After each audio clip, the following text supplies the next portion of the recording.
Hello，大家好，我係 Jam，歡迎登錄我嘅星球。2026年第一個超大型太陽風暴喺1月18號開始爆發，而1月21號全球都出現罕見而且非常強烈嘅極光。以澳洲為例，平時通常只係 Tasmania 先至容易見到極光，但係今次嘅範圍非常廣，遠到去 New South Wales 嘅 Cronulla，甚至 Queensland 嘅 Hamilton Island 都睇到，可見今次嘅太陽風暴強度係非常驚人。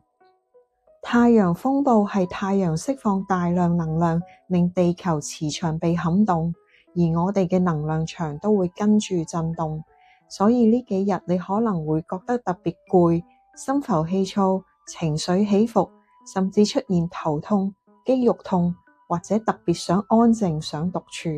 呢啲都係能量場被更新嘅自然反應，而今次嘅太陽風暴啱啱又落喺新月能量嘅延伸期。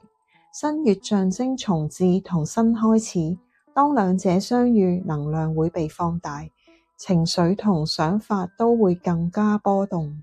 所以呢段時間建議你，第一可以靜落嚟來觀自己。第二就係放慢節奏，俾時間自己諗清楚。第三，做 grounding， 多接觸大自然。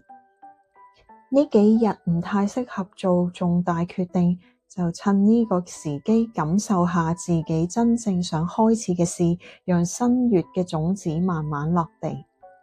如果你最近覺得混亂、疲倦或者情緒波動，請記得宇宙正協助你重整內在，你正被重新調頻，走向更適合你嘅方向。